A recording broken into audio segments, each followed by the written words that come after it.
Hello, everyone. Thanks for coming. We are going to get started in 5 minutes, so if you can grab food and refreshments and find a seat, that would be great. Thank you.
Hello, and welcome to the Winter 2023 Velocity 5K Pitch Competition. My name is John Dick. I am the Director of Velocity Campus, and I will be your MC today. Today we have 8 student finalists, all pitching for their chance at $5,000. This term we received 102 applications covering a wide range of topics. Of those, 28 semifinalists were selected who pitched over the course of 2 nights 2 weeks ago. From those semifinalists, our judges selected the 8 teams you will see here today. Here's going to be the format of today's proceedings. Each team will have 3 minutes to pitch, followed by 3 minutes of Q&A from our distinct panel of judges, who I will introduce to you now. Lakshmi Khatri is an analyst for the Student Venture Fund and a Master's of Accounting student here at UW. She has worked for Ernst & Young, Waterloo Private Capital, and BDO, and is a previous Velocity Campus ambassador. Lakshmi's student team competed at the Venture Capital Investment Competition in Halifax and placed 3rd in the MBA division last year. Welcome, Lakshmi.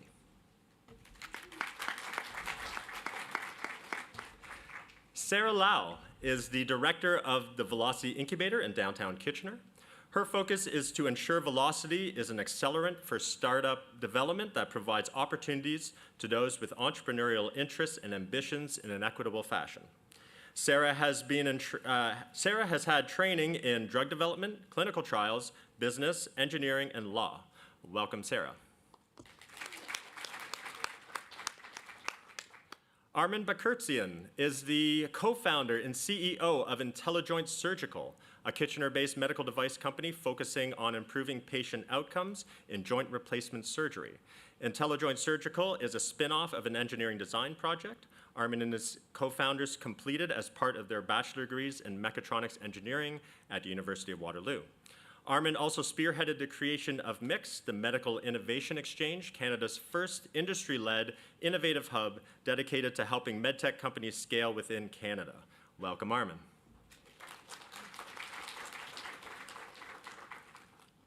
Here is our lineup today. We will kick it off with 5 pitches, followed by an exciting announcement from the Grand River Hospital Foundation. You won't want to miss. After an intermission, we will see the final 3 pitches while the judges deliberate, and I will be joined on stage by the founders of Equator for a fireside chat and audience Q&A. After that, the announcement of the winners and the presentation of the $5,000 prizes will take place. And that is more than enough from me. Let's get things underway with our first pitch from Trash Talk.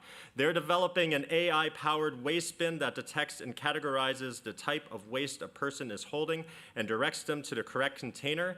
Here's Faisal Sabri, an undergraduate from Mechatronics Engineering, to pitch for Trash Talk.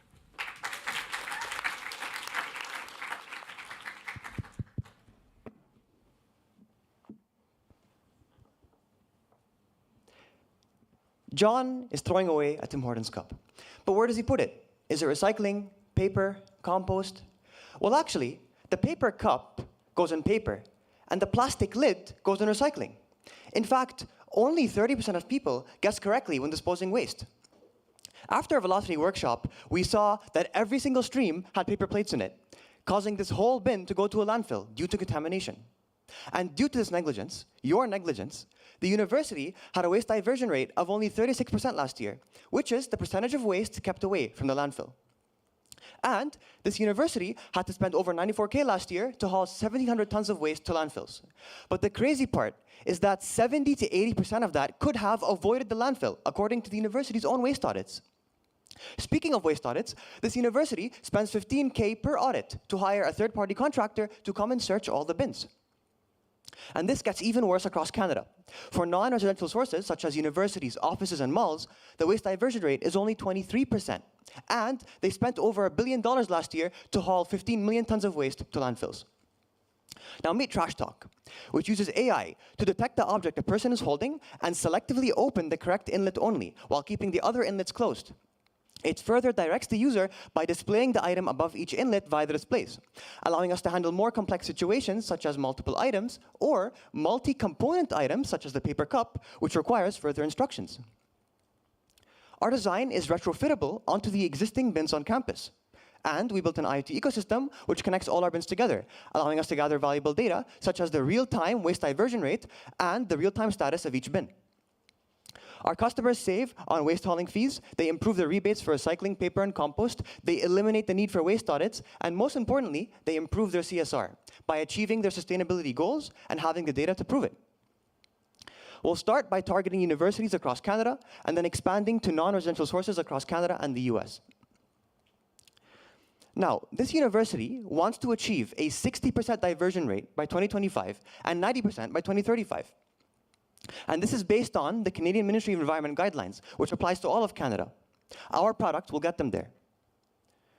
We charge a fee to retrofit each bin, and then a monthly subscription fee per bin to support the IoT ecosystem and software updates. Our solution is the only one which physically forces proper disposal while being more convenient than a regular garbage bin.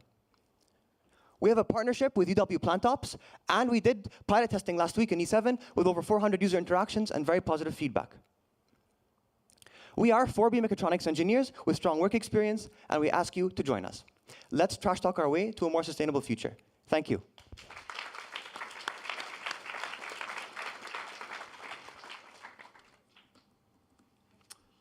Thank you for that. That was great.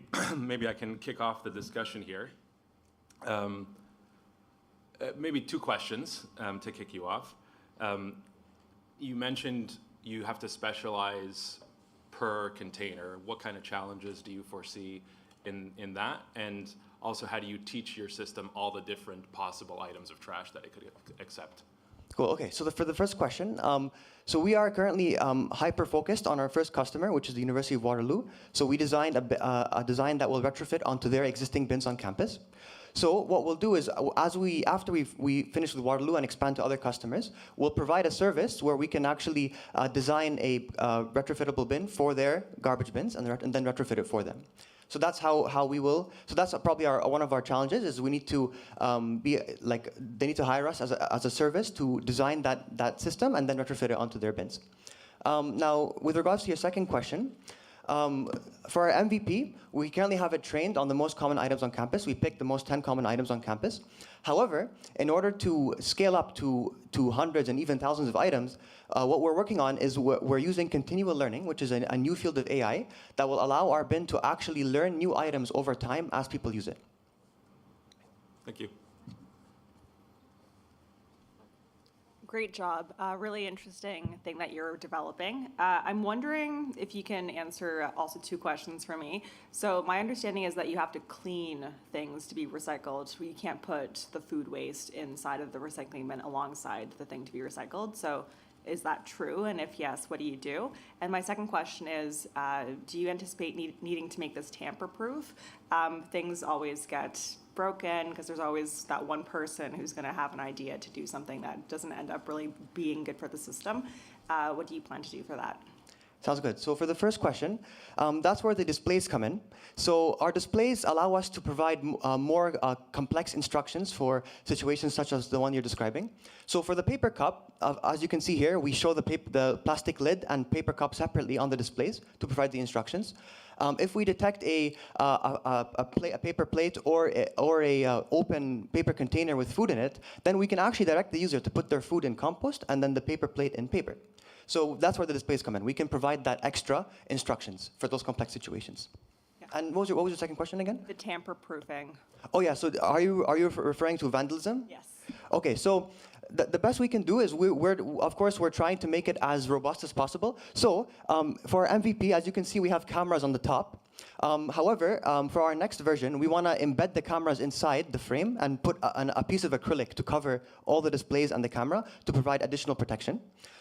We also have a panel that contains the electronics at the back, and that panel has a lock. So only staff with a lock can open it. So that's what we're trying to do to combat vandalism. Thank you. Thank you. Some time left, right? Okay. Thank you.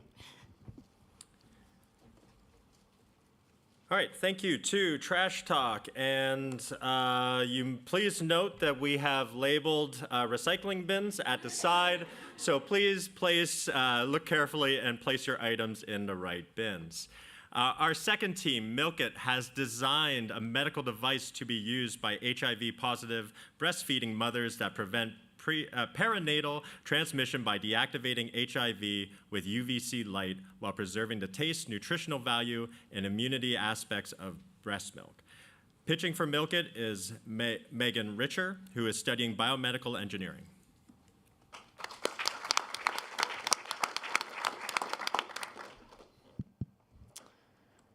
So our journey begins with Vanessa. She is HIV positive, but is able to lead a healthy life thanks to daily treatment.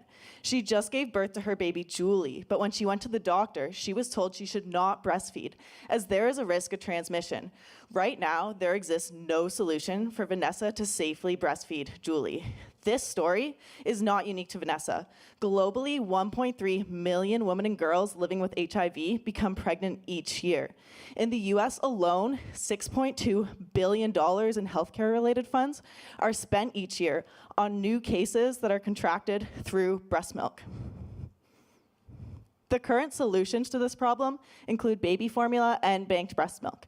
Baby formula is expensive, lacks the health benefits of breast milk, and requires access to clean water, which many countries do not have. Banked breast milk, even more expensive and incredibly difficult to access. So, the Milk It solution to this problem is an adapted breast pump that takes in the mother's milk, treats it using ultraviolet light technology, and provides the baby with HIV-free milk. We are adopting existing technology that is already being used for disinfecting viruses in water and applying it to breast milk. Our solution will meet the industry standard disinfection rate while providing the baby with HIV-free milk. So far, we have completed 3 successful rounds of in-lab viral irradiance testing with our initial prototype and a test baculovirus. We've collaborated with physicians and lactation consultants who have expressed 100% interest in our device. And we have partnered with social organizations such as Breastfeeding Buddies and the AIDS Committee right here in Kitchener-Waterloo who have expressed a need for a device just like this. So we plan to roll out our device through these social organizations at the cost of $200, as they are already the main touch points for HIV-positive mothers. For each transmission that our device prevents, the government stands to save $2.8 million in healthcare-related costs. So with the potential for billions of dollars in savings and the national incentive to reduce the spread of HIV by 95%, we foresee the government subsidizing the cost of this device. In the US, 6,000 to 7,000 HIV-positive women become pregnant each year. This equates to a $1.4 million yearly market. On an international scale, there's an even larger market at $260 million a year. And expanding our device to other infectious diseases that are transmitted through breast milk, such as West Nile or Hep B, opens up a huge untapped market. So with the $5,000 from Velocity, we plan to complete our in-lab testing, patent the device, and start the regulatory process. We are a team of 4B biomedical engineers with experience working with medical devices and vulnerable populations. Our device will empower women in helping them make the safe choice when it comes to the health of themselves and their babies. Thank you.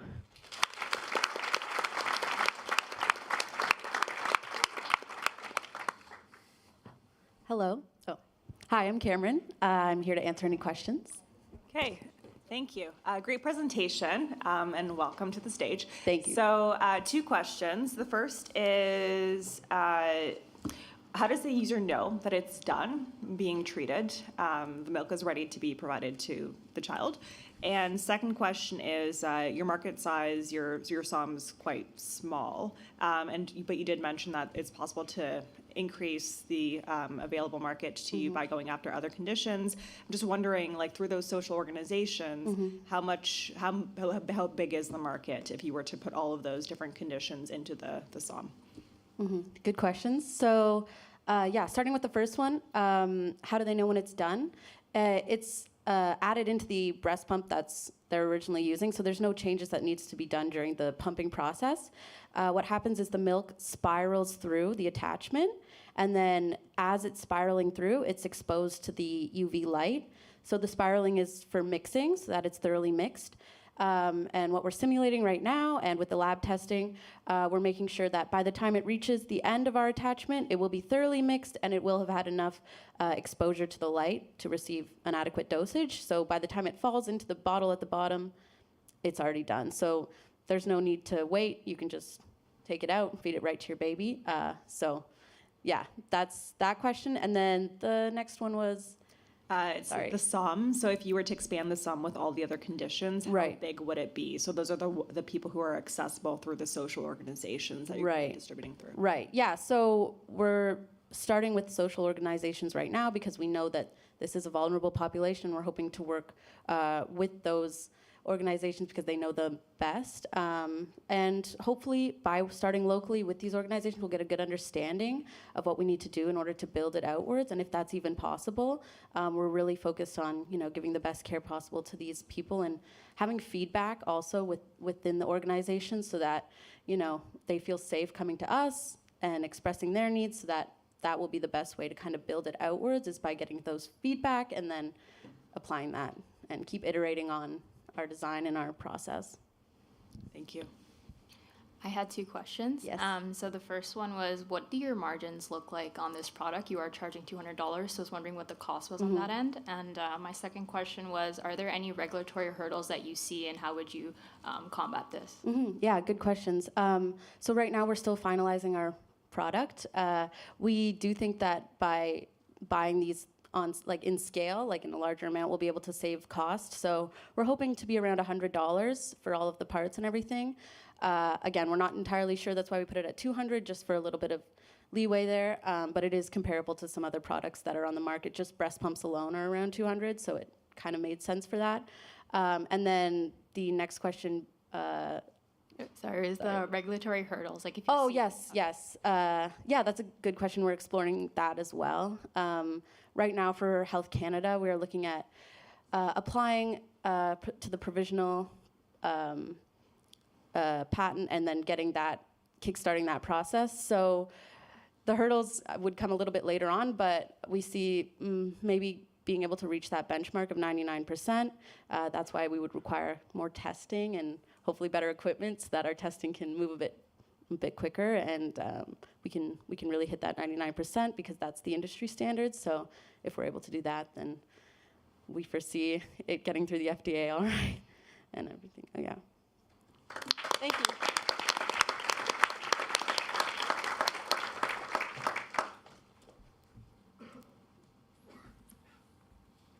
Now we're going to hear from Memory Haven, which provides a secure and personalized solution to manage and preserve your digital assets and legacy, ensuring your memories are passed on to your loved ones as intended. Pitching for Memory Haven is Jordan Crowder, who is studying a Master of Architecture in the Faculty of Engineering.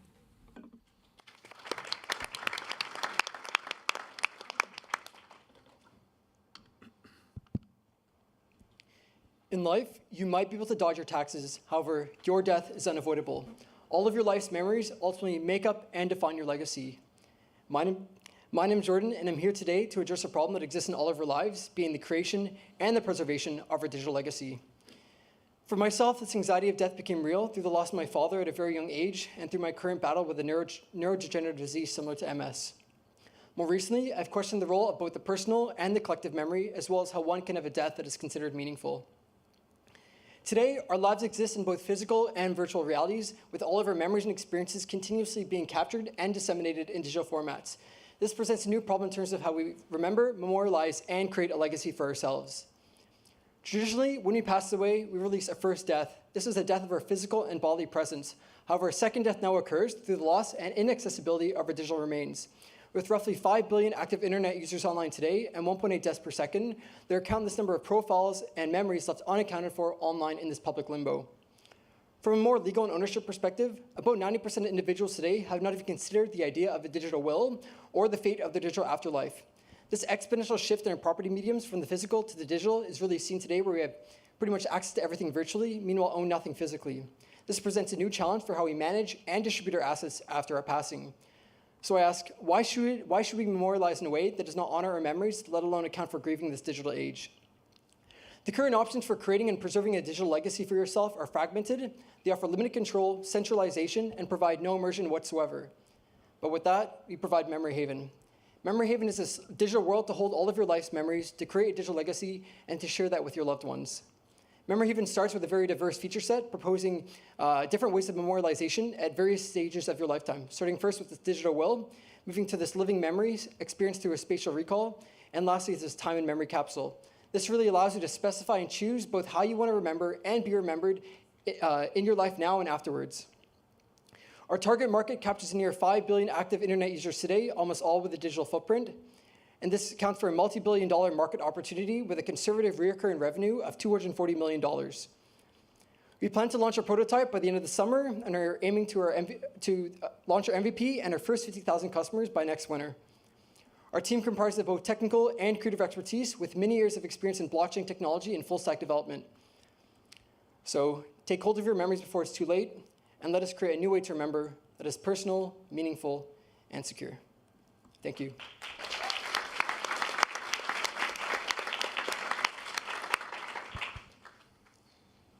Great presentation. I have 2 questions from my end. So you said, a Memory Haven will store digital assets. So how will you go about, seamlessly integrating digital assets from other platforms into Memory Haven?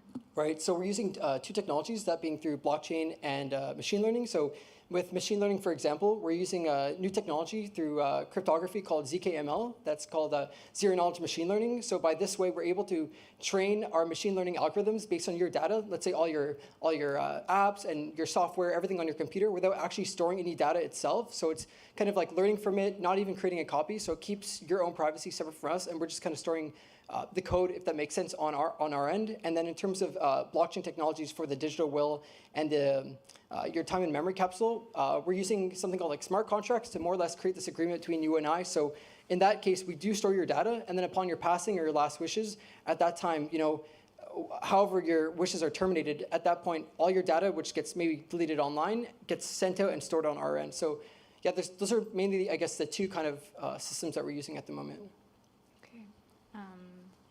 And then my next question was, how do you ensure the legality of the will? Of the legality of, I guess, pulling the privacy or pulling your digital assets, I guess? Yeah, both. So on a competitive landscape, there are companies like Willful, for example, that have digital wills. So how would you say you compare on that end? Right. Yeah, in terms of that, I'm honestly not too sure how the technology work on that end.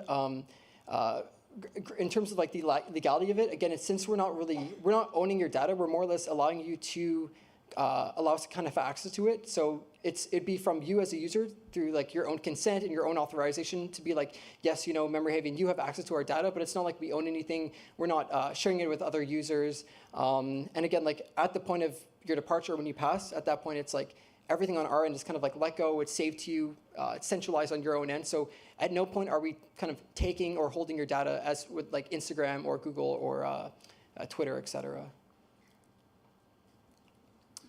Hi, Jordan. Thanks for your presentation. A question on the problem statement, if I could. Can you help me understand the so what? What happens if your digital life is not cleaned up after death? What happens to people? Yeah, just if I can just apply my own example for, so I have a condition called AMN, adrenal neuropathy, and I've recently kind of came to terms with death earlier than I should, and I thought to myself, it's if this is something that applies to me, with this increasingly aging population, this should apply to everyone else, especially again with 5 billion active internet users online. And it's God forbid, if I was to die tomorrow, all my stuff online would kind of remain online. And even if my mom can memorialize account, at that point she would have no control over anything. And it's it's not her job to go through my phone, store all the data. It's also not her job to contact Facebook and all these companies to find a way to, to retain my data once it's lost. So I really want a way to kind of allow you to have full control and kind of gain your autonomy over your assets where, again, most of my stuff I find meaningful is in digital, intangible form, no longer physical. Yeah, so I want to help people with that solution. Thank you. Thank you.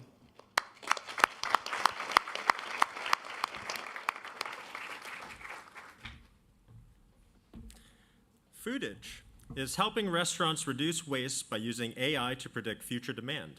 Here's Asose Itua, who is studying mechatronics engineering with an AI option in the Faculty of Engineering.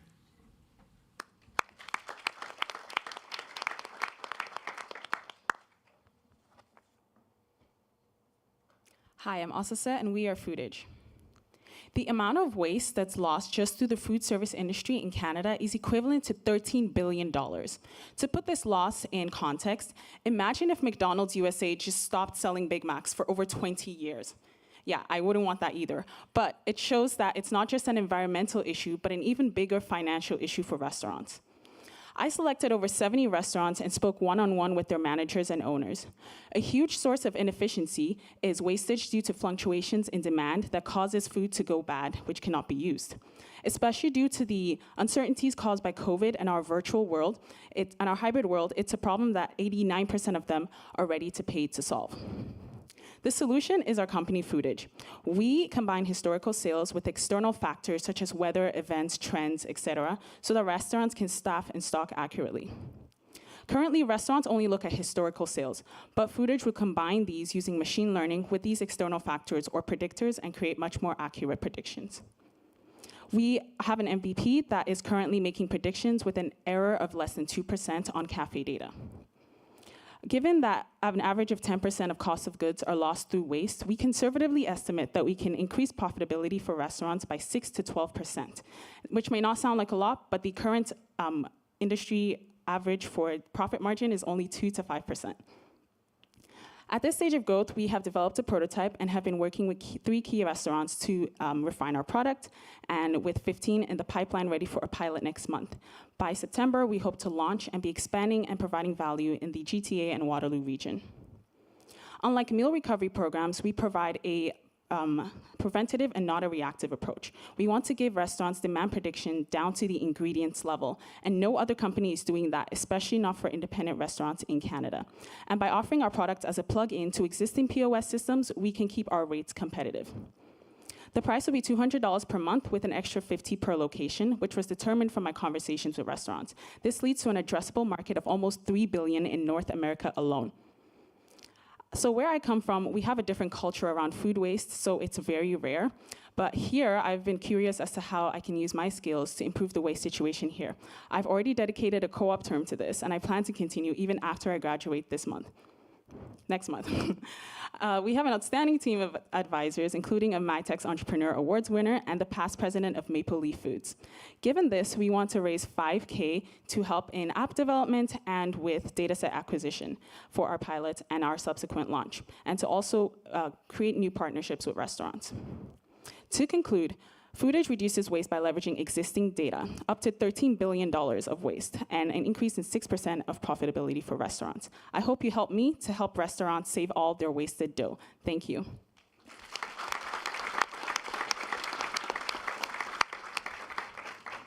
Hi, that was great. Well done. Question for you on the competitive landscape. So you had a table up there, which was helpful. This seems like obviously a massive problem. And the solution makes sense. And that typically leads to competition in the marketplace. So help me understand, with all the players out there, how has nobody thought of this yet? Yes, they have thought of it. Okay. Most of the solutions out there are for giant chains and big restaurants, like the ones that we all know, where they actually integrate that. They have analysts, they have people who are working for them who do that, but a lot of independent restaurants don't have the capacity to do that. And they all already use POS systems, so I'm simply just extracting from that data. I'm not making them buy a whole new POS system or get used to a new POS system and making predictions that way. Gotcha. So would your exit strategy to be acquired by one of those POS systems? Is that where you go? Yes, likely. Yeah. Thank you. Awesome, great presentation. When it comes to your price point, so you said that you're going to do $200 regardless of like what the size is at the restaurant, but you will multiply it or have additional costs if they have multiple locations, right? Okay, so let's say that you start getting approached by larger restaurants, those that make higher margins. Are you going to modify your price point, or like what are you thinking? Yes, I think I would modify it to have a more, I guess, higher tier for enterprise, like bigger enterprises like that. Right now, this is from the conversations I've had with just independent restaurant owners who have said that $200 is the price that they'd be willing to pay for a solution like this. So in the future, I will be looking at changing that depending on how things are going and who approaches me. Thank you.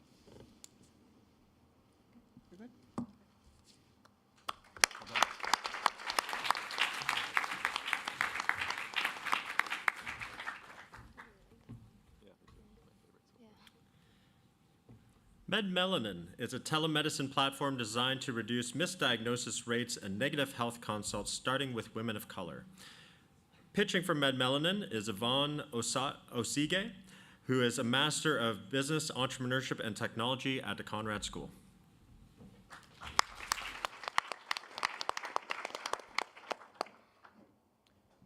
Hi, my name is Yvonne, and I'm the founder of Melanin. I want to take a moment to introduce you to a friend of mine. Meet Janice. I've known her for almost 20 years, but in late 2021, she was misdiagnosed 3 times, went to the doctor 6 times, and was even accused of wanting drugs. Now, this constant need to advocate for yourself to receive quality care is common among women of color. But what if she hadn't advocated for herself, or she did it too late? See, in North America, women are 30 times more likely to be misdiagnosed compared to men. But as a woman of color, this exponentially increases. The problem is clear. There's a gap in quality of care that's being administered to women of color that results in a higher prevalence of misdiagnosis and negative health consults.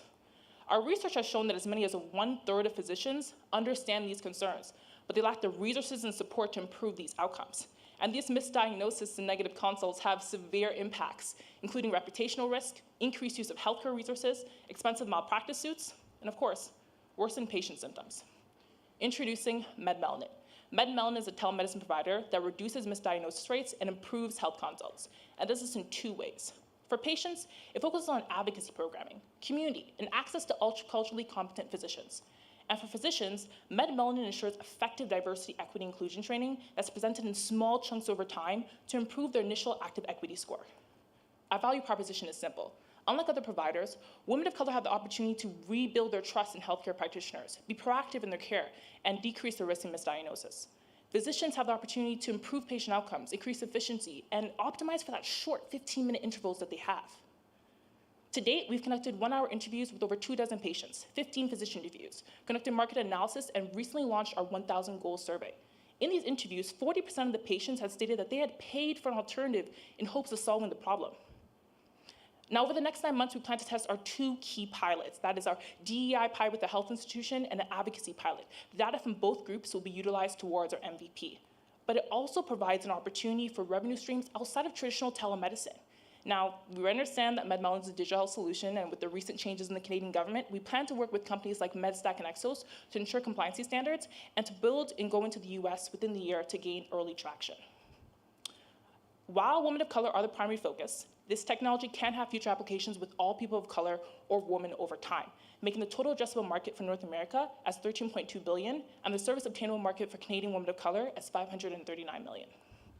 We have a powerhouse team, each dedicated to ensure Melanin's success and bring it to the market, and we're using Concept's $5,000 towards our advocacy pilot. We need your help to ensure the women you see every day, maybe sitting right next to you, in not being misdiagnosed. We need Melanin. Thank you.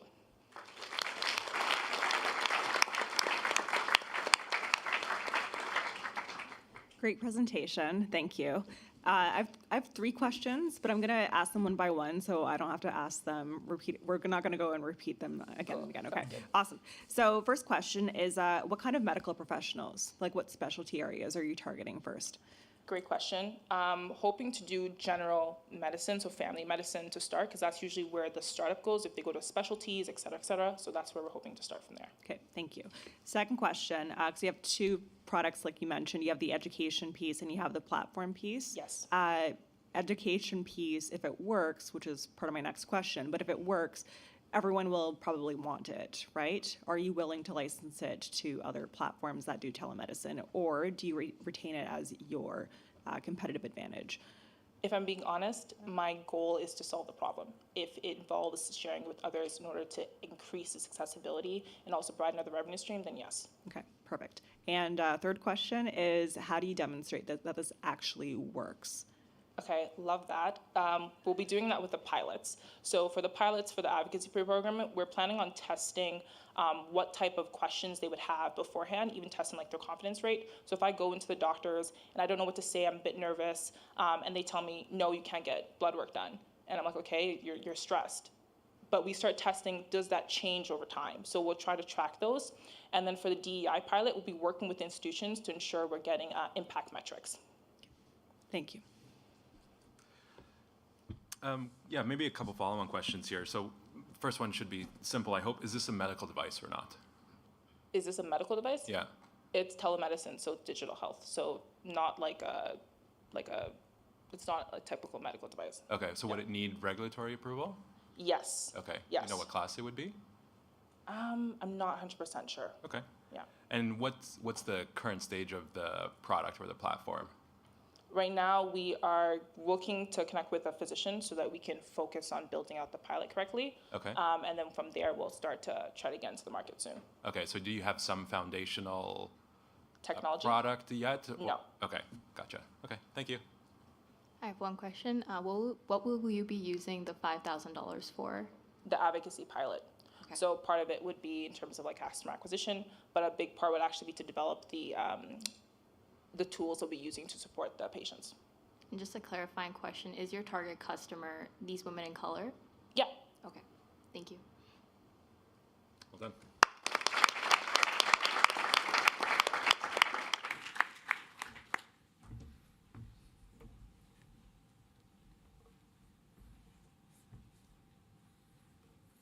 All right, and just like that, we are more than halfway done. I would like to introduce Paul McIntyre Royston, President and CEO of the Grand River Hospital Foundation, who has an exciting announcement. Welcome, Paul. Hi, everybody. Delighted to be here. I literally arrived 2 minutes ago, just in time. I'm a proud alumni of the institution, graduated with a BMath back in '01, and I'm currently the CEO of the Grand River Hospital Foundation. I'm also the Chief Communications Officer at the hospital. And we have something very exciting to share with you today.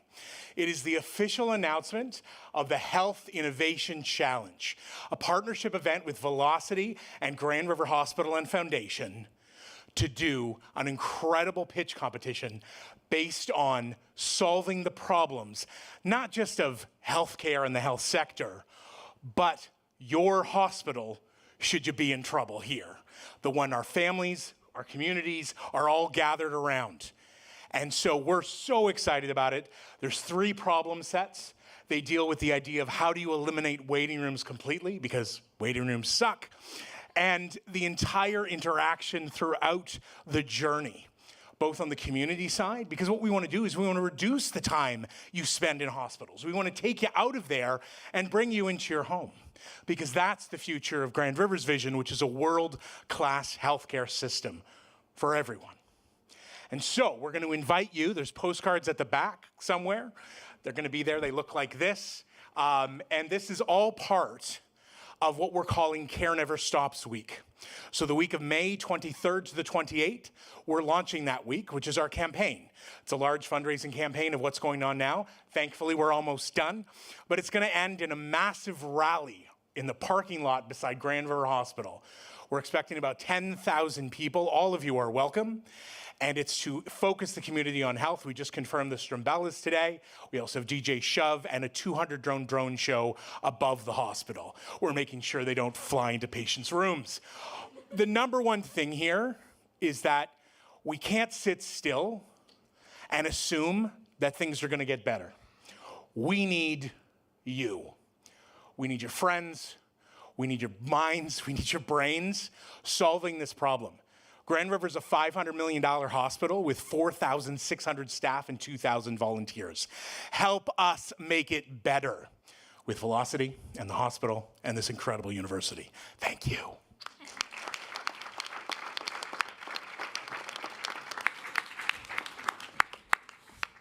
All right, I hope you're all suitably jazzed up for that and excited. Paul will be around if you want more information. We are now at the intermission, so it'll be 10 minutes. Please grab some more food. The restrooms are back kind of behind me, so if you go down this way and turn around to your right, you'll see them there. We'll give you a 5-minute warning, but please be back in 10 minutes. Thank you. Cool. Turning my piece of paper over. No cheating.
Hello, everyone. Just want to give you a 5-minute warning.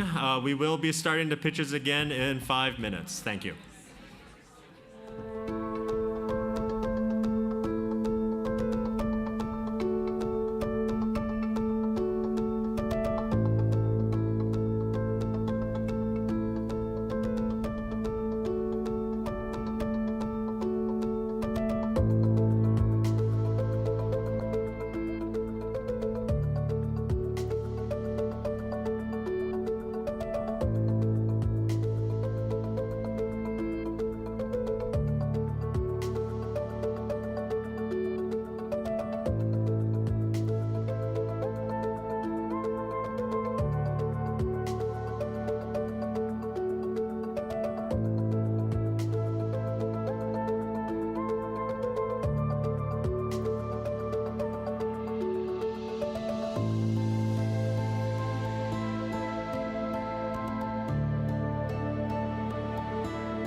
Okay, less than 2 minutes before we get started. If you're outside, please come back and find your seats. Thank you.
Okay, welcome back. WhaleSafe is protecting the lives of whales with their rope-on-demand system for lobster and crab fishers. Pitching for WhaleSafe is Colin Bolt, who is studying mechanical engineering.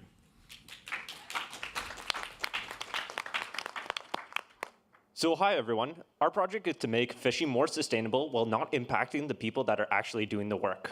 So right now, whales are getting tangled and dying in crab and lobster fishing equipment. This is so much of a problem that both the Canadian and American governments want to implement regulation starting in 2024 to make the need of whale-safe fishing gear. This is so much of a problem because there's no products on the market. So much so that this regulation was supposed to come place in 2023, but had to be pushed into 2024. So for a little bit of background, this is how lobster fishing works. So you have your traps that are pushed off a boat and sink to the bottom of the ocean. They're connected by a main line that goes from the bottom of the ocean to the top of the ocean. And this is where whales are getting tangled and dying. So our solution is to have a rope-on-demand system that is launched like a normal lobster trap and then waits at the bottom of the ocean for a fisher to return. Once they return, they simply send an acoustic signal to our device, which tells it to release a buoyant spool, which floats to the top of the surface to allow them to haul it up like normal. The whole design was made in relationship with fishers to make this as easy to adapt to their current processes as possible. So our design breakdown is you have an underwater component and a deck box on-boat component where the deck box which sends the acoustic signal to our underwater device. This will be connected to all of the fishers' traps underwater. So our unique technologies include a magnetic latch, which can turn on and off to release the buoyant spool, and a GPS locating device that ensures that traps do not get tangled, which is especially important when there is not the visible indication on the top of the surface like it is now. In the middle, you can see our prototype we made to test a lot of our subsystems. Our market size is about $525 million, and we believe we can sell our underwater unit for $1,000 with a manufacturing cost of $600, and our deck box unit for $5,000 with a manufacturing cost of $2,500. There are competitors on the market, but they are all not accepted by fishers or are too expensive. This is because they are legacy companies that are simply adapting existing technology to fit this need. Unlike us, who had started at the beginning of the design cycle and made something that is exactly what fishers need and were able to make it as inexpensive as possible. So our marketing strategy is to work with the Canadian government to be ready for the regulations in 2024, to use our existing relationship with fishers to gain a foothold in the market and let word of mouth and our targeting marketing show that we are the best choice for fishers. So we have already secured over $10,000 in funding from many engineering competitions that we won, and our next plan is to begin our sea trial testing. We have a team of experienced engineers that are ready and willing to solve this problem, including our team member that was a lobster fisher for many years before coming to the university. We're ready to make fishing more sustainable. Thank you very much.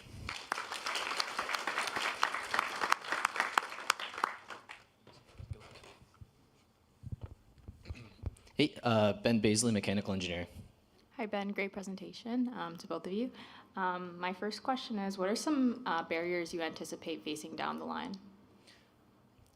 So essentially, this device is going to be mandated by the government starting in 2024, so it's something that fishers are going to have to be adopting. There are a couple other companies trying to bring something like this to market, but so far it's something they've all failed. Undergoing sea trials, they've all had various operational failures, ranging from acoustic failures to tangling, and that's something that's pretty difficult to solve for them. But because we've been collaborating with fishers, we've designed a system that we think they'll like and it'll minimize user error. And you said you had some existing relationship with fishers. Is this in Ontario or? So all of our relationships with existing fishers are from the East Coast, primarily PEI and the South Shore of Nova Scotia. Awesome.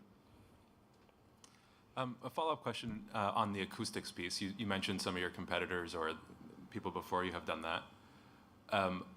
Do you anticipate or have you proven that you won't disrupt any other marine communications, the animals themselves, basically, by sending acoustic signals into the water?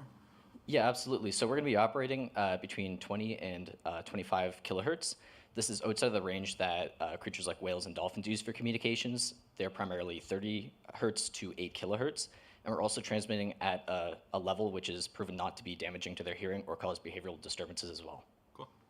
And just to follow up on the size, so I understand you said, I think, 525 million as your kind of addressable market.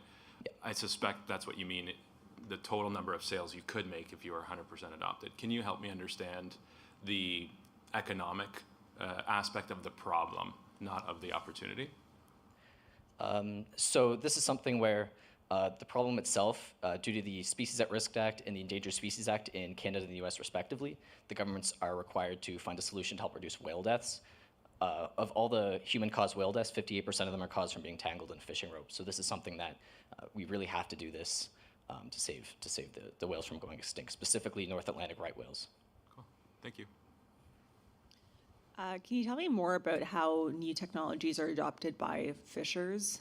So do they operate more so based on like word of mouth, like they hear from others that something seems to work really well, or would you need to establish a lot of relationships and build their trust, even though you already have good relationships with a subset of them? Yeah, so you do kind of a point there. A lot of the technology does spread by word of mouth. Most fishers in Canada, actually, all of the lobster and crab fishers in North America have to be owner operated. So it's not like there's a few larger companies which are operating most of the fisheries.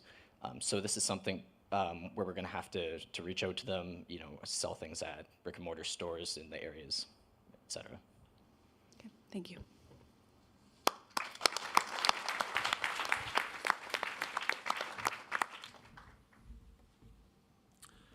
Next, we're going to hear from Pharmabox, which automates prescription pickup, enabling pharmacists to better serve their community. Aliyah Rajwani is studying systems design engineering in the Faculty of Engineering. Welcome, Pharmabox.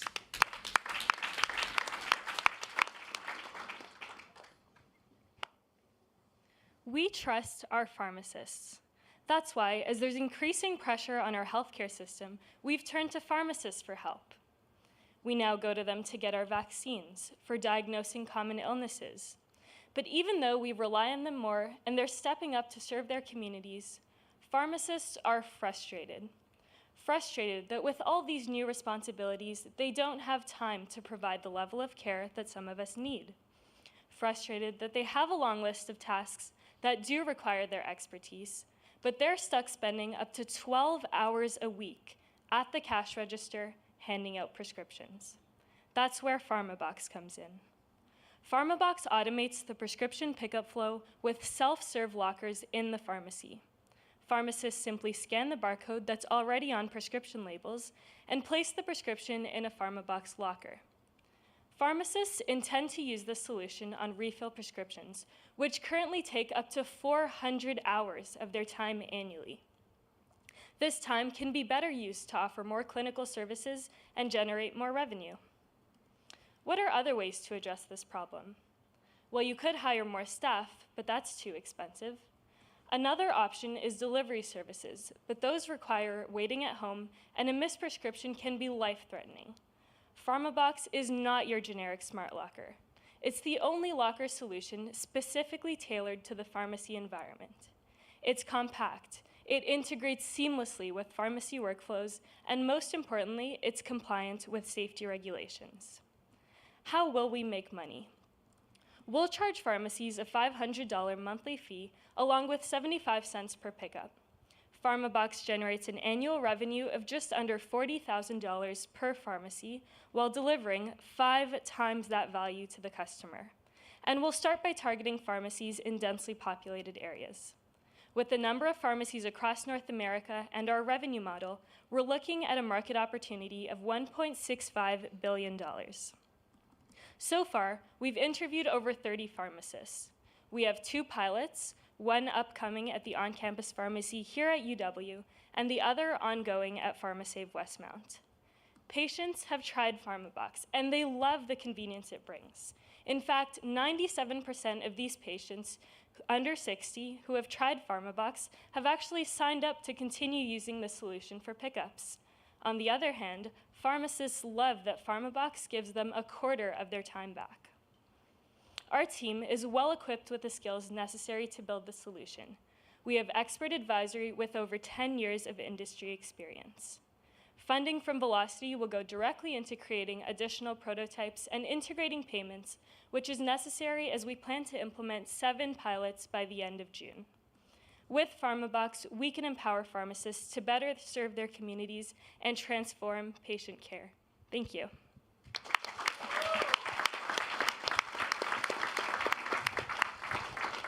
Great presentation, well done. Thank you.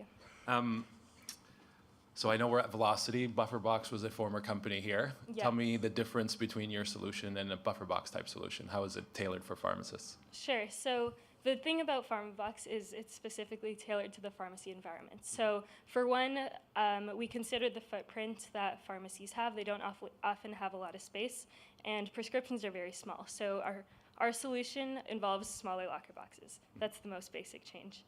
The more complicated changes are it integrates seamlessly with existing pharmacy workflows. So when we were doing research into the space, we found that many pharmacy tech solutions fail because they don't integrate into existing pharmacy workflows. And we're integrating directly with pharmacist prescription management software, so all they have to do is scan the barcode and place it in the locker. And then the third piece is that it's compliant with safety regulations. So when patients are picking up a prescription, there is a consultation piece that's required by the pharmacy college. We're considering two options for the consultation piece, and the first is written consultation through the locker box. The second is over-the-phone consultation, which is currently how delivery services are handled. Gotcha, cool. And what is the current status of your product or prototype? You said you're going to start some pilots in June, which is not too far away. So what does it look like now? Yeah, so we've run the first stage of one of our pilots so far at PharmaSave Westmount. This was run with a lower fidelity prototype that had more manual processes. And we're currently in stage 2 of the stage 2 of the pilot, where we're looking into developing a more hands-off prototype that we can leave in the pharmacist for 1 to 3 months. Cool, thank you. Thanks. Okay, thank you. Great presentation. Thank you. 2 questions for you. The first is, what's preventing others from creating the exact same thing? Sure. So what's preventing others from creating the exact same thing is, well, for one, the solution hasn't been created because we're in a unique time where pharmacists have recently taken on so many additional responsibilities that their workflows can't keep up. And the second is the technology that we're using has been around for a decent amount of time now, and patients are familiar and comfortable with using that in a healthcare environment. So that's why the solution hasn't already been created. Something we're doing to differentiate ourselves is truly understanding the pharmacist and what they need. Our goal is really to help them achieve better healthcare and help relieve the burden on our healthcare system. So we're trying to develop a solution that truly integrates with their pharmacy workflow. Okay, and a second question. I noticed that those above 60 had a much lower likelihood of saying that they would want to sign up. Yes. Do you know why that is? Yeah, so when we're running our pilot, we asked patients directly if they would want to sign up after. The reason that it was lower for senior patients is because not all of them had their cell phone on them with them. So that prevented them from being able to use our solution. To combat that, we're looking into other ways of getting the notification piece and the verification code to them. Some things we're looking at are emails. So some of the patients we talked to were more comfortable using emails. Another option is a telephone communication method. So we're still exploring ways to increase engagement on that end. Okay, thank you. One question from my end. How would you account for user errors? So say the pharmacist puts the wrong prescription in the locker. How would you combat that? Sure. So the current design of our solution makes it very challenging for pharmacists to put the wrong prescription in a locker box. When they scan the barcode of a prescription, that's when all the patient information is automatically populated, and only one locker box will open automatically. So they just put the prescription right in the locker box. Thank you. Thanks.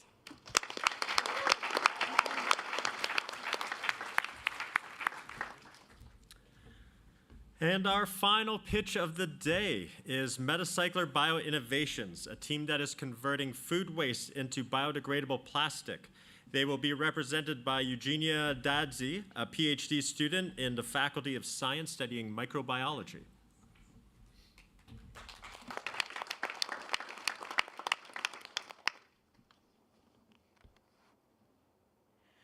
Plastic pollution has been plaguing our planet for decades, so it is great that Canada has placed bans on many plastic products. But the current alternatives just aren't good enough. I mean, paper straws, they fall apart even before you finish your drink. This has created an urgency for new sustainable materials such as polyhydroxyalkanoates, or PHA bioplastics. PHA is a material that is naturally produced by bacteria using renewable resources like corn as feedstock.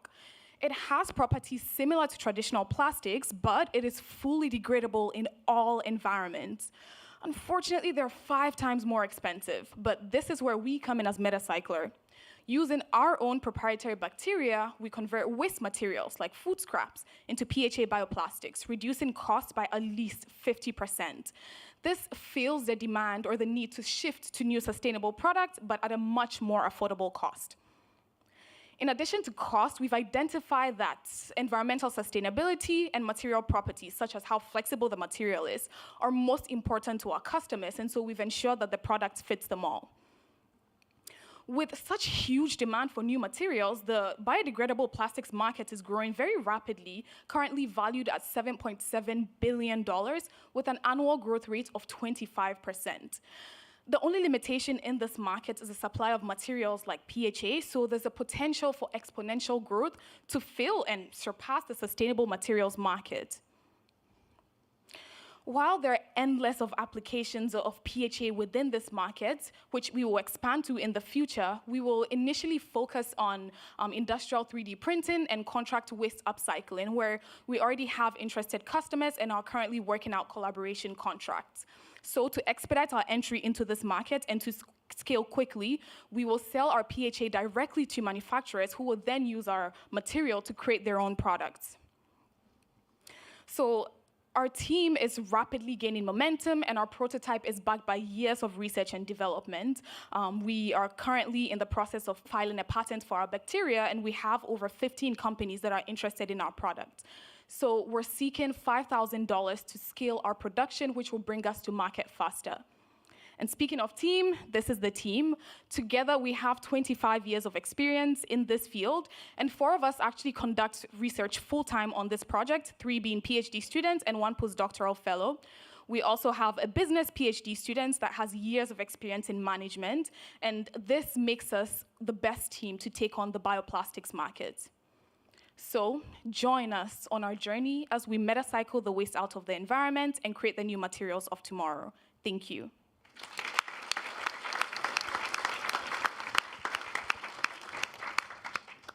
Hello, I'm Nicole. I'm a PhD candidate in the biology department, and I'm here to answer your questions. Thank you. Hi, Nicole. Great presentation. Thank you. So my question, first question is, how much waste do you need to create a fork?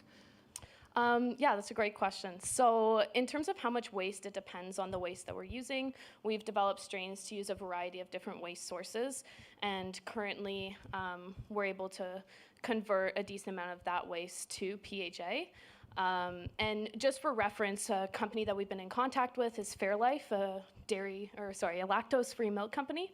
And to produce all of their bottles that they sell, last year they generated over $1 billion in revenue, it would take only 10% of their waste lactose. Mm-hmm. Okay, thank you. And second question, because you said that you're going to be doing stuff with prospective customers soon. Where are you going to be doing all of that? Do you have facilities off campus, or are you going to be transforming your lab into a production facility? Yeah, so right now we are working on scaling up our production, and we do have space to do that. But to get to that size of actually selling to customers and to do these tests with our partners and people that are interested in our material, we'll be taking advantage of their facilities and their resources for that. There being your customers' facilities and resources? Just like for testing the material, like working with our industrial partners, like the manufacturers. Okay, thank you. I have one question. So you said your production cost is around $2 per kg. So why is your cost lower in comparison to your competitors? Like, what gives you that advantage from a price setting perspective? Yeah, so first of all, it's our bacteria that we've developed. We have had years of, modifications of these bacteria to improve the amount of PHA that they can produce per, let's say, liter of growth of the bacteria. And secondly, it is using that low-cost food waste as a feedstock. So a lot of the cost, around 50% of the cost, comes from the material that's used to feed the bacteria. So using waste sources that we can get for very cheap really lower our cost as well. So this is a world I am not familiar with. and patenting bacteria is a new thing to me. So understanding that that's something you can do, what do you think your company needs to prove before you're able to actually license such patents? What do you mean, like, need to prove? I guess It seemed like you were going to scale up some manufacturing. That seems to be in a different direction than licensing the patent. So I assume you need to do that first before you're actually able to license the patent. So what do you think you need to do before you're able to license your patent, assuming you get it? Yeah, definitely. So our plan is to not license our bacteria out, but to use them in-house. Okay. And so in terms of like getting the patents for the bacteria, it's just having a novel strain that hasn't been patented before and then has new modifications to the genome or to the function of it to allow it to be patentable. Okay, so you won't license. No. You'll do it in-house. So you will be a contract manufacturer for other companies, or where does the actual manufacturing of the products get done? Yeah, so we'll produce the PHA in-house, and that will actually look like pellets, plastic pellets. Okay. And then we will sell those to manufacturers who will produce their own products. I understand. Okay, thank you. That's great.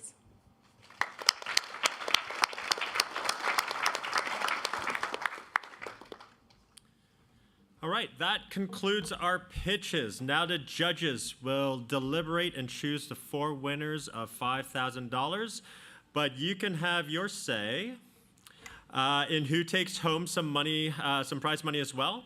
If you scan the QR code on the screen or go to slido.com and enter the code that is listed, you will be taken to a poll and you can vote for your favorite team's pitch. The winner of the People's Choice Award will be announced at the end of the event, and they will take home $500. So please take a minute and enter your picks now.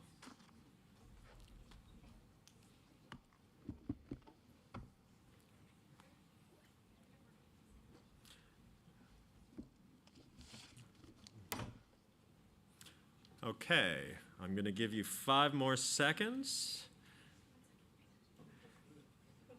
So, before we get to our fireside chat, if you would like to get involved with Velocity, here's a few ways to do so. If you are interested in any one of these activities, please find somebody wearing a black t-shirt, a black Velocity t-shirt, to ask for what the next steps might be. So if you are looking to join an active campus group that supports Velocity by helping plan and run events, build community, and connect students with entrepreneurship experiences, please speak to Tina and learn more on how to apply to the Velocity Campus Ambassador Program. Applications close on April the 7th.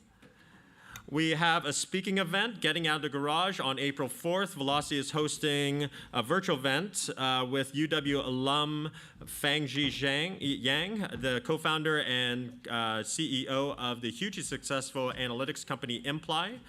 He will share his experience starting a company and how you can set yourself up for success and get out of the garage.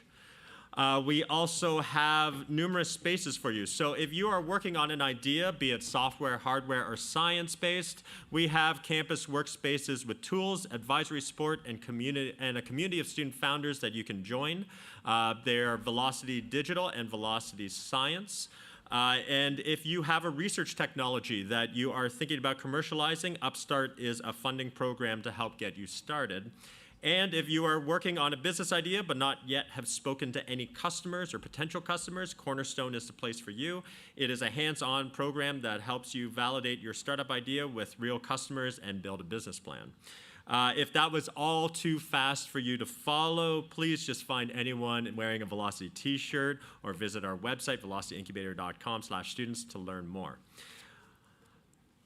Before we get started, there is one new thing that I want to announce for all of you. This spring, the Problem Lab is going to explore loneliness among young people. The Center for Disease Control in the U.S. has found that from 2009 to 2021, high school students who have felt persistent feelings of sadness or hopelessness rose from 26% to 44%.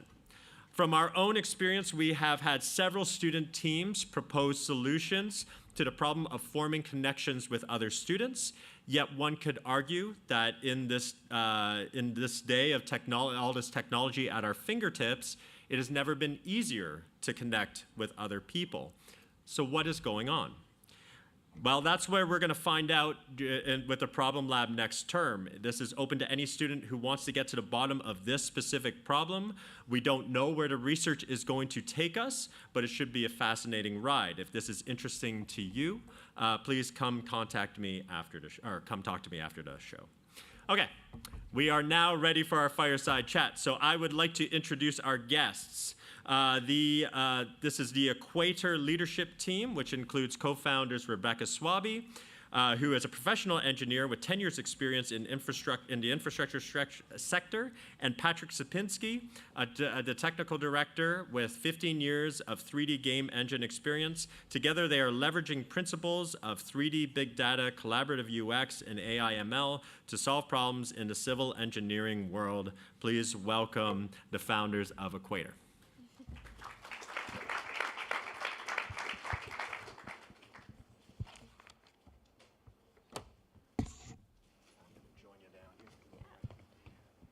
Okay, so the format of this fireside is I'm going to start us off with a few questions and we'll have a bit of a discussion. But then after that, we will open up the floor to questions from the audience. So please keep them in mind and we'll get to you very soon. So welcome, Rebecca and Patrick. Thank you for joining us today. Thank you for having us here. Thanks. Yeah, it's awesome. Okay, so maybe the best place to start is to start with maybe the present. So, what does Equator do, and who are your customers? Sure, yeah, I'm happy to take that one. So, Equator basically solves the problem of finding geospatial data online.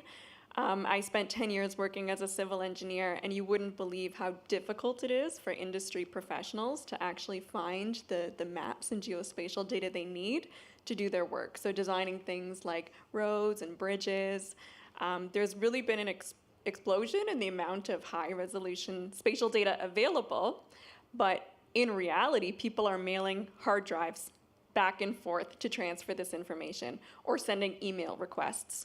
So what our solution does is basically consolidate thousands of geospatial data sets from all around the world into a central portal. You could think of it like a search engine for maps, and makes it really easy for professionals like civil engineers to access that data. Okay, and these maps and the data is all available online.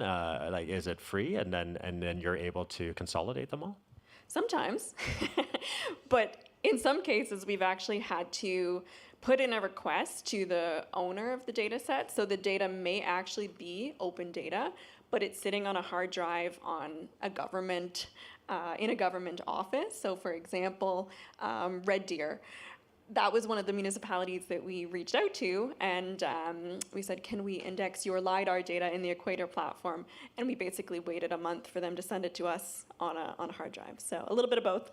Okay, so they're mailing you hard drives and then you're uploading. Yeah, and then at the other end of the spectrum, our engineers and developers are working on scripts to basically scrape data from different places online, open data portals and otherwise to bring it online. So it's a bit of a hybrid approach, and Patrick can speak more to that scraping piece if anyone's interested. Well, I think, I think it's probably a really fascinating story to hear how you came from, your starts as engineers and then, landed on this problem. Seems like a very specific problem that's, pretty relevant and there's a large user base and customer base. So maybe we can go back now to the beginning of how did you get started? How did you get into entrepreneurship? How did you found Equator and what led to today? It was a hackathon poster at a cafe, and we showed up here at UW, and mostly for the pizza at first, but we got involved and realized there was a really interesting problem to solve, and through a lot of iteration, we came to Equator, yeah. Okay, so I like this story. So for all of you who have not come to one of our hackathons, remember that this can be the beginning of something really great. So, okay, so you attended a hackathon. What year was this?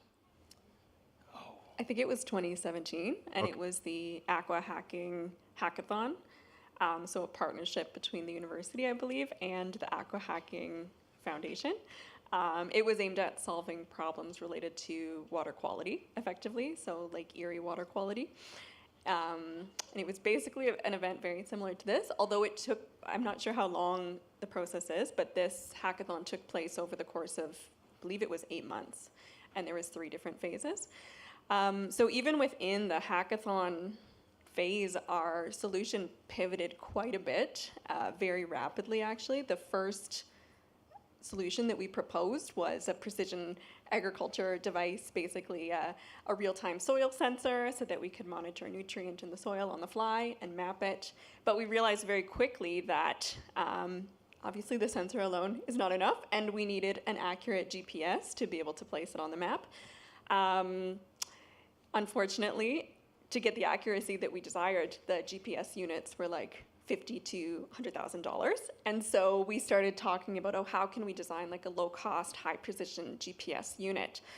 And just pivoted and pivoted and pivoted from there. So, yeah.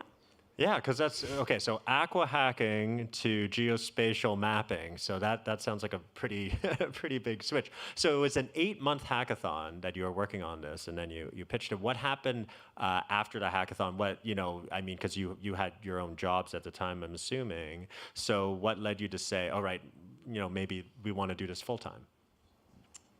Yeah, so we ended up placing 3rd in the hackathon, which provided us with a check at the time to continue working in the range of what you guys are pitching for today. But also, we were awarded a spot in the Laurier Launchpad Accelerator. So that was the first community, startup community that we became part of. And that was pretty important for us. I was working part-time. At that point, I was like, okay, this is really interesting. I need to take my hours down a little bit. So I took my engineering hours down from about 40 to 24 hours so that I could continue working on this. And we went through this program at Launchpad, which is an intensive business course, effectively. They set us up with mentors, and they really tore our idea apart, which is great, because what we were pitching at the time, there was a lot of barriers to being successful with the resources that we had at the time. Building hardware is hard, I'm sure a lot of you know. So probably one of the most important questions that we got is, what is upstream of all of this? Okay, you're thinking about bringing the cost down of hardware and collecting a really accurate geospatial data, but like, what's upstream? And so then that's when we started thinking about a platform. Where does all the data go?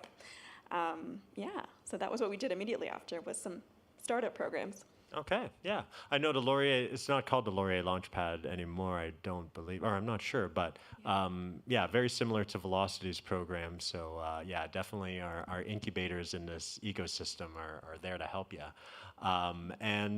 So I'm still fascinated by the story here. So you get out of the hackathon, it's still something to do with aqua hacking, or is it soil testing?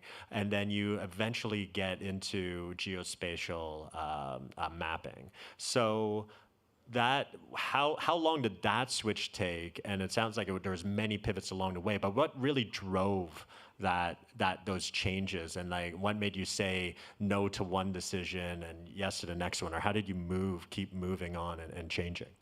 The geospatial component was there the whole time. I mean, we always needed somewhere to put the data, and it's on a map. So it was the thing that actually we weren't pivoting as we explored various verticals, and we realized that it was the glue that held a lot of these great ideas together, and a place we could potentially innovate, a place we had innovated. So yeah, we sort of took some components that were working across various spaces and found a broader use for them.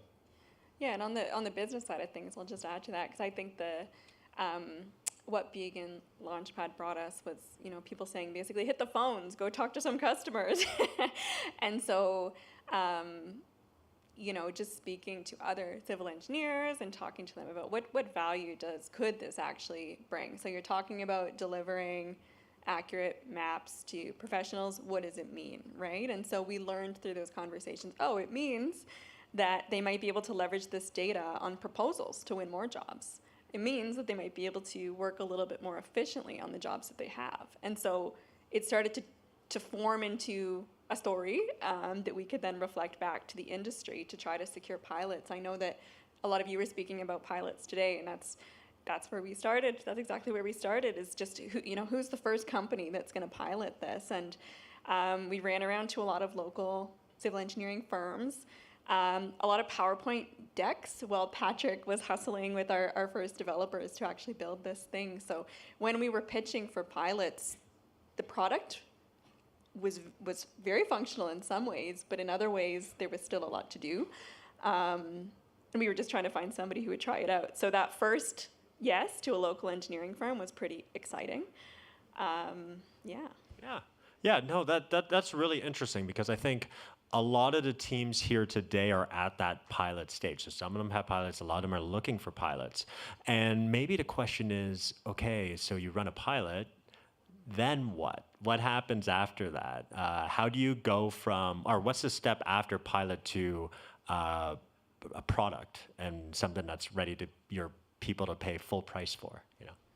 It's been a painful process of ripping off the Band-Aid and literally just peeling back parts of our website that said we're not launched. Because we were launched. We had a great product. We had something we were demonstrating, and we were just sort of being shy and not throwing out there that we're a legit company with a legit product. Come try it now. We had a book a demo page for a while, and that just, it's a barrier. So just throwing it out there and letting as many people try it as possible, not being worried that the server might crash if too many people show up.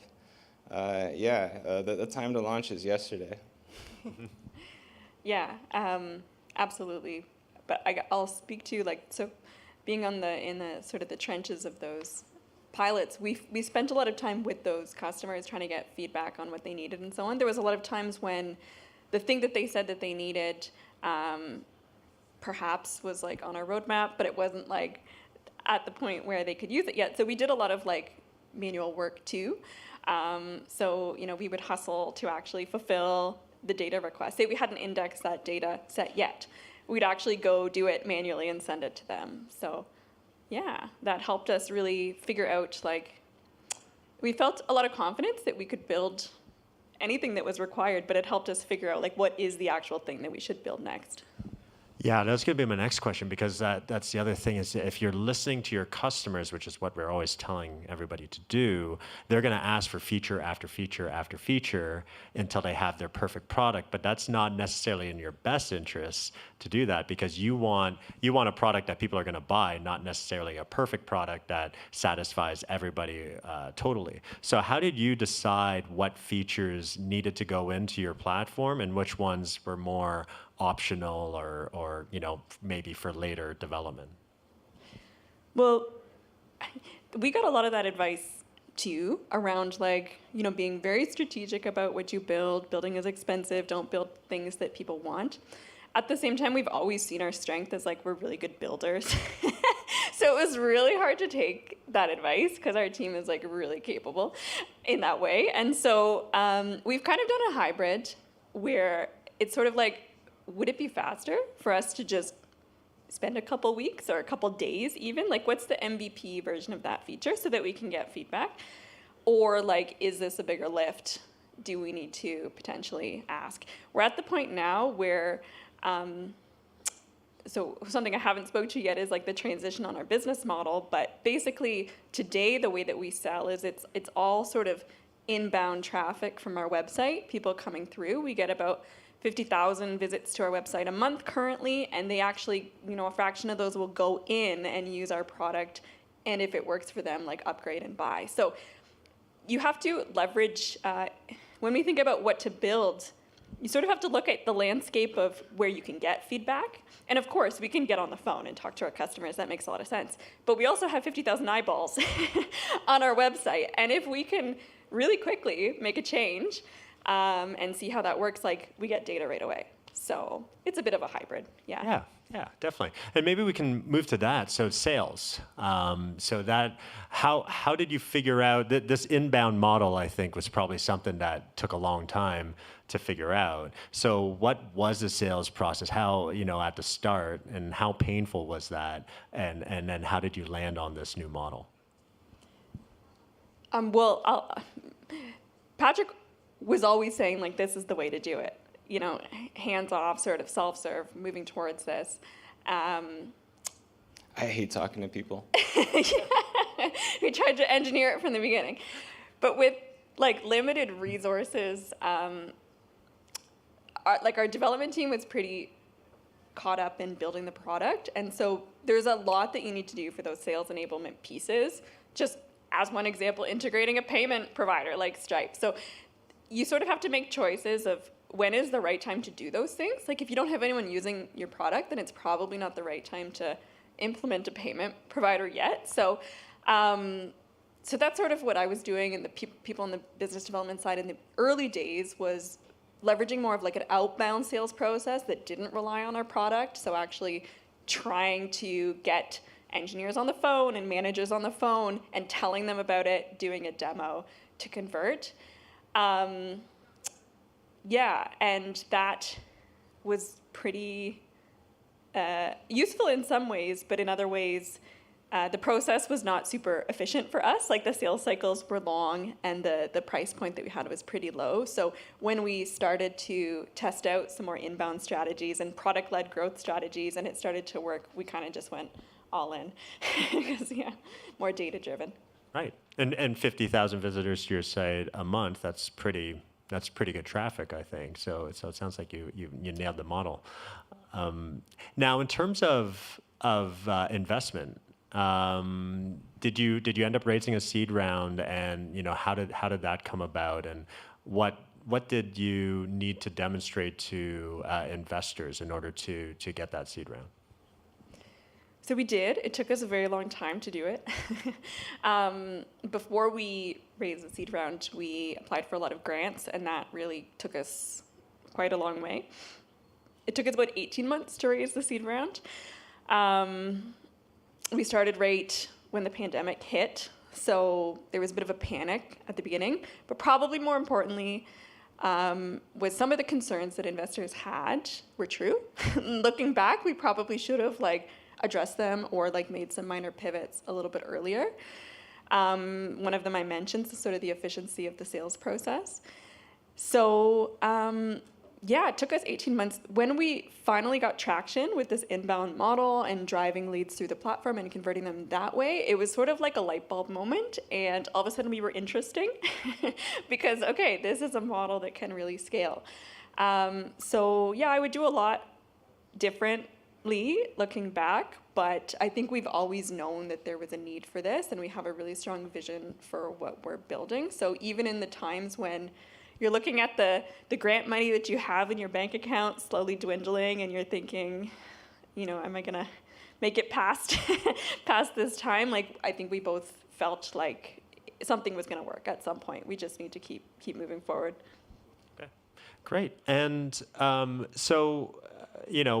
are your plans now? So are you looking to meet some major milestones so you can go on to a Series A round, or are you looking to grow organically and build a revenue-generating business? We think a lot about leaving as many options open as possible. So internally, we talk about what it would take to get to profitability and also what it would take to be able to raise more money. And we try to make decisions that support both outcomes. Okay. Yeah, very nice. I would like to open it to the floor now. So if you do have a question, please raise a hand, and Krista will come over with the microphone. And there we go. All right.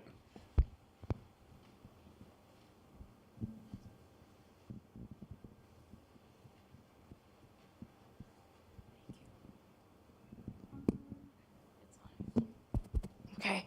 Hi. Rebecca mentioned that referred to data scraping of geospatial data. She said that Patrick can answer that. So can you speak about that? Also, have you ever used something like OpenStreetMap or similar open source data? And if yes, what was it lacking that you needed to improve? If not, why didn't you use it? We are using OpenStreetMaps. We're using thousands of open data portals at least. Yeah, as much data as possible. Our motto for a while was all the data. So yeah, OpenStreetMaps has a lot of great user contributed data, but it's limited. It's not scientific data. It's map data. So we combine everything. We have topographic data, LiDAR data. You can find sewer networks. You can find the size of the sewer openings, bus routes. We're starting to add scans from satellites. We were talking about potentially even plotting the moon. But yeah, there's so many data sets out there, and you never know what customers are going to show up. We're very driven by those requests, and we do it from that perspective. We log every customer request, and we try to triage and tier what people want. Thank you. Can I have a follow-up question real quick? So you didn't tell me about the data scraping process. How do you go about it? And especially that there are some regulations related to that? Yeah, so we scrape with a variety of scrapers that we've written. A lot of the data is easily scrapable because they're encouraging scraping. So it's really just a matter of writing either you can get ChatGPT to write you one of these scrapers these days, and it'll work. So yeah. Sometimes it works, sometimes it doesn't. Any other questions? All right, I'll let you keep thinking in the meantime.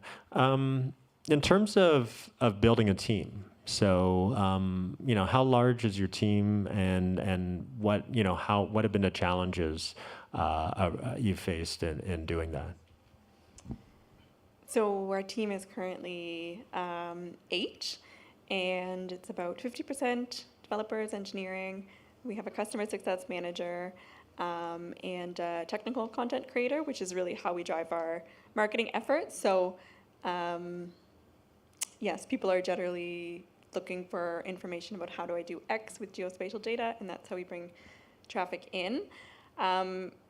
And your question was, how did we think about building the team? Yeah, because I think we have a lot of founding teams here, but then eventually they're going to be looking to add members to their team. And just how did you approach that, and how what was your thinking around hiring new employees?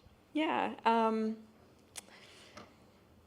that's a hard one to answer because we actually got a lot of advice in the early days about who to first hire. So, I said hit the phones. That was one of the first things that people said was, hire a BDR for that purpose. And,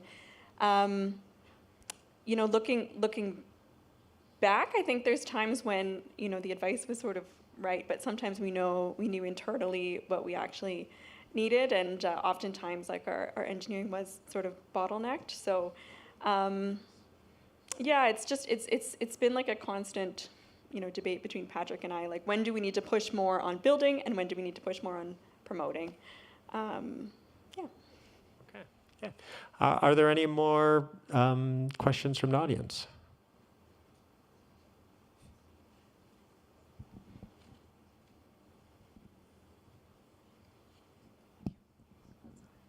Hello. Can you guys integrate with the Autodesk suite or something like Omniverse via a schema like USD? Do you guys do that currently? We're working on Autodesk integrations. We have a few basic ones. They have a lot of different apps, but yeah, we work with a lot of engineers that use Autodesk. We typically export to Autodesk, but we're working on the other direction as well. Awesome, cool. And also, what makes you different from the other HD map providers, especially in the AV space, autonomous vehicle space, who are doing similar things? Do you have one in particular? Like a deep map, for example. I haven't used Deep Map. I wouldn't know. Okay. It's really the on-demand component. We don't pre-process any data, and we try to do as much in real time as possible. I would say that's our biggest differentiator. We process a lot in the cloud using microservices, and that has allowed us to scale and provide higher resolution data as compute gets more powerful. Awesome, thank you. Okay. I can see that the checks are being rolled in, so I believe that the deliberations have concluded. But I think one final question is, what piece of advice do you have for the founders in this room or the prospective founders in this room? Oh, that's a great question. Trust yourself. There's a lot of great advice out there, and you absolutely should take it when it makes sense. But at your core, you know what's right for your business, and you know what inspires you, and follow that. Follow that as you move forward. Because if you're, at the end of the day, not doing something that you love and that you're passionate about doubling down on, then it's going to be very hard to continue because there's enough stacked against you already. So make sure that you find those threads of what you enjoy throughout your journey. That's terrific. Thank you very much, Rebecca. Thank you very much, Patrick, for joining us today. Thank you. Thanks for having us. All right.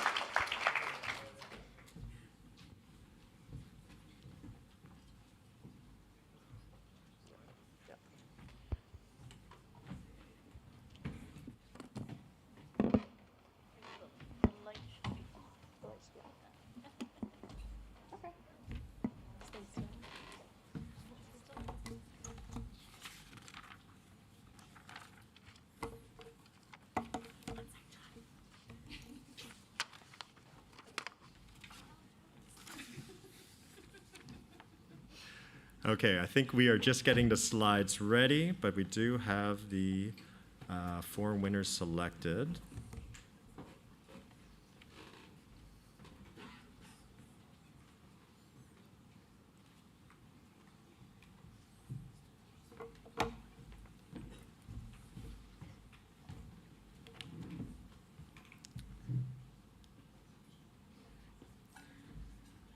Okay, we are just going to be loading up slides, so then the winner will be shown up above. Actually, Armin, would you like to come up and provide any feedback on what you noticed about the pitches? We might as well do that now. Yes.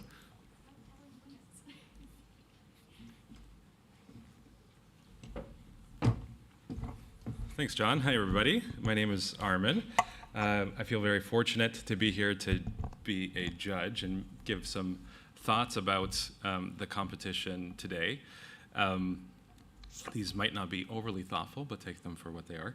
I think my first comment, and one thing that I really enjoyed, is seeing the focus on the actual problems that are being solved. In my opinion, that's the best place to start a company, is to actually identify a real problem and create a solution for that problem, not try and come up with something cool and figure out where you can have an application for it. So I was really encouraged to see a problems-based approach to the pitches today. And of course, really encouraged to see Paul come on the stage earlier and talk about basically doubling down on that concept and connecting healthcare professionals with talented technical folks like yourselves, because that's where brilliant ideas come about. I am biased, of course. My dad is an orthopedic surgeon. That's how our company started. And of course, a lot of the more mature medtech companies in town have a very similar story where somebody in their family is a healthcare professional and the child is a student at UW, and that tends to lead to wonderful things. So I was really excited to see a doubling down of focusing on problems. The second comment is around taking this seriously. I was really happy to see everybody be prepared, have a little nerves in their voice, because it matters. So congratulations to you for taking it seriously, because this could be, I should say, the start of an entrepreneurial journey for each of you. And that journey is real. It can happen. You can make it happen for yourself. It's very fulfilling. It's very rewarding. And again, I'm biased, but there's no better person to work for than yourself. So take it seriously because it can lead to a career. We've been doing this full time now for over 13 years. So, a long time since we were in your shoes pitching at competitions for 5K. But this can be a viable career path. So I'm excited and encouraged that everybody's taking it seriously. And just finally, I feel thankful to be here, to be a judge, to see the advancements of entrepreneurship at the University of Waterloo. Of course, I am an alum from the University of Waterloo and an entrepreneur that has come from these great walls.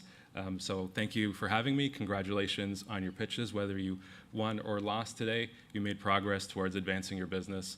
So congratulations for that, and thanks again for having me.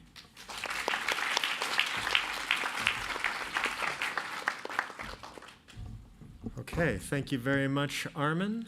I am going to start clicking forward, and okay, so the slides are still coming, but yeah, thank you very much. And yeah, as he mentioned, I mean, focusing on the problem and ensuring that you're leading with the need and the market need and your customers' need while coming up with your solution is really the best way forward, and what we'll always promote through the velocity programming.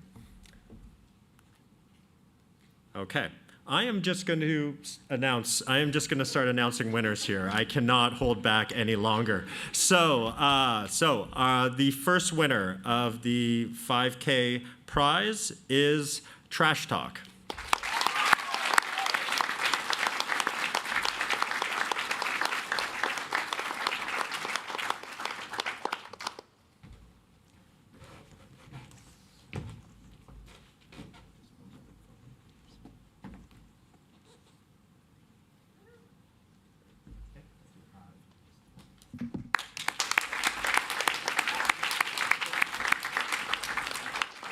Okay, the second winner of the 5K prize is Foodage.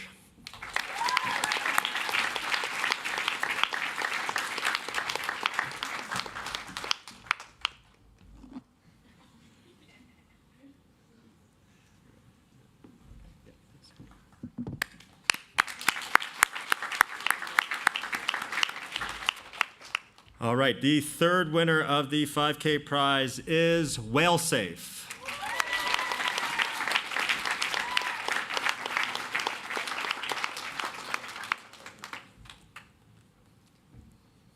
Don't take too long, guys.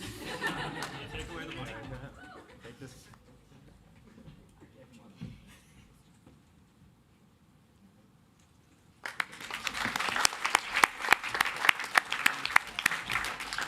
And the final winner of this term's 5K prize is Metacycler Bio Innovations.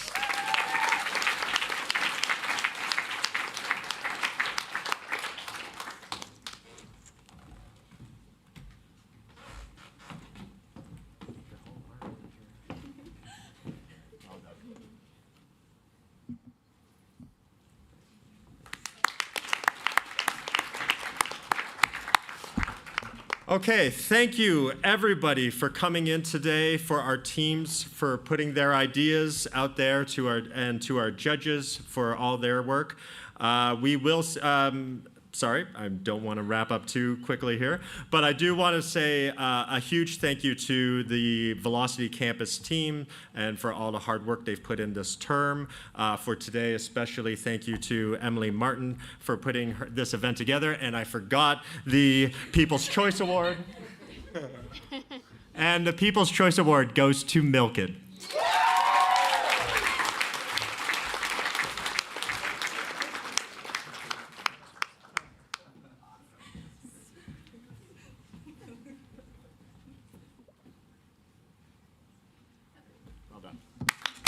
Okay, we got any more checks hiding back there? Okay, we're good. Okay. All right, thank you very much. Thank you for all the hard work that you've put in, and we hope to see you next term.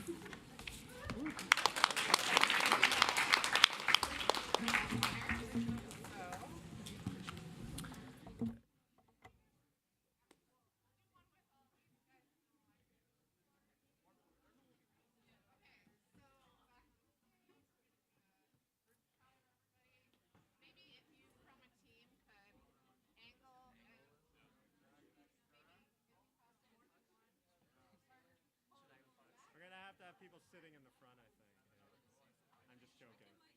Do the goalie in the front. I was going to ask, I'm short. Can you have the thing not above my We could face? have, you could have one representative in the front and then their team's kind of behind them with the checks. Yeah. Oh yeah, that works. Don't hurt yourself. Okay, yeah. We're trying to keep our I think you may need to move just because this is in the way. I think you're good. I think you guys may need to slide over a little bit. You don't have to hold out the edge. Like, come yourself. There you go. No, it's above my chin. You can't, yeah. Here, we're gonna do this, like that, so you can see, so we can see you. Do you need Put that me in the down a photo? bit. Do you need me in? Do you want to be in? I can move. Yeah, be in. All right. Can take it at an angle from that side. Oh yeah, just watch the